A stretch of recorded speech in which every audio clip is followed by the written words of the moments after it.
Hi, it's Aja, and I'm gonna give you a little makeup tutorial today and show you how I turn into a woman. Now, on Drag Race, they wanted to see a softer side of me, and today I'm gonna show you how I achieve that softer side. So we're gonna go from this to this. So first off, I'm gonna put some contacts in because we don't need to see those natural eyes. They beautiful for the daytime, but for now, we trying to look like a woman. Now you gotta put some contact solution in there, make sure you don't get no pink eye. Ooh, putting in contacts is kind of like the penetration of the eyeballs. I can't even. Here we go. Got it. I'm going down my eyebrows for this look because I think I want to go for a more brow, whatever that means. I just feel like when you're going for that woman look, you gotta have a high arch and a to it. Gotta get that glue up in there. Get up in that eyebrow. Sis, if you do not brush this glue out, it's gonna dry and you'll look crazy. I use a spoon to smooth it out. Trust me, I won't be eating with this spoon. Let's go. So what you're gonna do next is powder that down to make sure that that glue is dry and it's smooth and it's down. I'm gonna pull my forehead back and I'm gonna snatch this brow that's glued down and I'm going to take this powder puff and just mush it in there. See, the theme here is that if you're not looking like E.T. by the time you're done putting your foundation on, then you didn't glue your eyebrows down right. Now once you do that, a lot of queens don't brush up the powder, but I do because I want to. Now I'm gonna color correct. Color correcting is to make sure that you get all the blue tones off your face. I'm gonna use a lipstick because I want to. I'm trying to not look like a Oompa Loompa. I'm trying to cover this shadow. Now I'm gonna go in with my dirty ass beauty blender that needs to be washed, so don't judge me. And I'm gonna blend that red everywhere. Now what I like to do when I color correct is set that with like a neutral powder because you don't want that red to bleed into like your foundation. Now I'm gonna go in with my foundation. I like to use a nice warm yellowy highlight because I like to bring out those tones in my face. And I'm gonna go in with this on my chin to bring out that chin because I don't know about y'all, but I don't really have a chin, so I have to make one. Gonna do my upper lip. I'm gonna go in on the top of the cheekbones. I'm gonna put my eyebrows. The highlight areas are just what you want to be seen. Just my skin tone. I have very red tones in my face because I have sensitive skin, so I like to go in with a very just neutral, like yellow, orangey, warm foundation that will blend well with the yellows. And I'm blending. So make sure that it's a smooth transition. Also, if you're not a big fan of blending, I would really suggest that if you want a fine finish on the transitioning of your colors, you either use a transition color or you use a tinted color powder because the powder will blend your lines for you more. I'm not saying it's gonna do all the work, so don't get crazy out there powdering a Tetris line on your face because it ain't gonna work. I'm gonna go in on my nose with my base color. Then you ask yourself, have I blended? Maybe. Before I contour, I'm gonna do my eyebrows. Now a lot of queens do their eyebrows in the beginning or the end. I do it in the middle. Why? Because I'm that bitch and I wanna do that. So I do my eyebrows with concealers. People can use whatever they want. Some people use pencils. Sometimes they use creams, foundations. I use concealers. So I like to use a brown, really dark brown for my eyebrows because when you powder them, they'll get lighter. Now I'm gonna kind of start where my natural brow is, but kind of like a little bit higher, but not too high, but just high enough. I hope that makes sense. We don't want a brow that's too dramatic because, you know, we're trying to be a woman. A little arch. We're gonna do what I call cutting the brow because they're looking real choppy under there and choppy under there and they're looking real on top.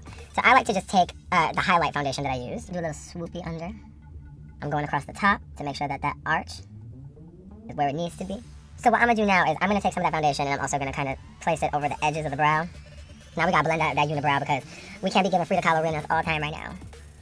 So we're gonna blend. I'm gonna highlight my nose area. Because why? Because I need a skinty nose. It's a subtle little nose. If your nose ain't pinched, then you should contour your nose. I like to use like a little like foundation-y brush to go in and like get the cream contours. I'm very sparse with this because I don't want to look like I have a beard or like I have like too much contour on. So I just like to kind of like follow my natural contour lines, but not too much because I have very hollow cheeks. And sis, I'll be looking like the Grim Reaper. I don't got time for that. I need to look somewhat alive. We gotta go back in with the beauty blender. A brush ain't gonna do all the trick. I'm probably gonna go back in with some more highlight because my good sis, I need to make sure that everything is touched up and refined. I'm telling you, I'm crazy. I got on with the contour. I get under there too because I need to make sure my nose is pinched to the bottom. I like to powder with a tinted powder. I go for like a nice fair because I want everything to kind of like come together. So what I like to do is I like to get my powder puff ready and hold it open like a fish. I'm just gonna powder everything and then just dust it away. I like to grab some more colorless powder and I'm gonna use this to bake or also collect fallout from the eyeshadow, especially if you're a queen like me who likes to use a lot of color. Now I got my cheeks nice and cut, I got everything powdered. I'm ready to move on to the next step in my face. I'm gonna get me a good old blending brush, you know, something that I could just in the eye and make that shadow go all over. And I'm actually gonna start off with a nice orange. It's always good to put a nice light color above and then a dark color underneath because it kind of brings the eyes out and angles them. And I can use all the angling that I can get because I need my face to look snatched. Now I love a good orange eyeshadow because it makes me feel real Saint-Tropez. And that's exactly kind of what I'm going for. Basically avoiding my lid. I'm putting it on my crease, putting it on my brow bone a little bit, and I'm really just blending it out. Yeah, I just found out that Saint-Tropez was a place. I thought it was an adjective. What's an adjective? Now I'm gonna get a smaller brush and I'm gonna go under my eye with a nice purple. Oh my good old sis, I feel like this is coming out great. I love to use dark shadows under the eyes because when you go in with a little like white liner under the eye, it will make it pop so ferociously. And people are like, you're like, sis, your eyes look huge. Even though you got no almond eyes. So now I'm gonna go with a little brown, like a little burnt brown, a little orangey brown, just in the corner of the top where my very Saint-Tropez orange is. I'm just gonna make that a little darker. I'm going to blend her. Now I'm gonna go with a lighter color. In this case, I'm gonna use a white, probably a matte white and then a shimmery white. I'll tell you why. A matte white on the eye always just pops everything out. Now, some people like to cut a crease. That's good. That's great. That's amazing. But for this look, we want it to be a little soft. You know, you want to feel real smooth. So I'm patting on this white. Before I proceed on my eyelid, I'm gonna go with a little white on the brow bone. Blend it with the white. With this. You got yourself a soft landing. I'm gonna go back in with a more shimmery white shadow. Now, I'm gonna have to kind of zoom in a little bit. I want to get too close. Too close. And I'm gonna have to go in on this eye. And make sure that she is shimmering. She is shining bright. Guess what, guys? It's time for some eyeliner. I like to use a waterproof eyeliner. I use like a $2 eyeliner. Those use like $500 eyeliner. Yeah, I like to start just like kind of just drawing on lines on the eyes, you know, baby queen stuff. I'm not gonna get the feeling about her right now because eyeliner can go good, and so she can cut these real hard. Make her sick off. I'm going to set that eyeliner to dry because this, I can't really stay in my eyelid. So I'm going to extend her a little bit. I'm going to have a soft extension just to define that crease. Make that pop. I'm going to go and put some white liner underneath my eye because lines, well, because the eyes pop up. Because the lashes on, you don't see my eyeball anymore. You see my lovely contact. You gotta put them for a reason. When you're dealing with that, you can like calm makeup for under the eyes. You want to be real sensitive because this is it. I'm going to open my eyes like shut, like. I'm going to basically cut those edges from eyeliner. Make sure that this angle liner. Okay,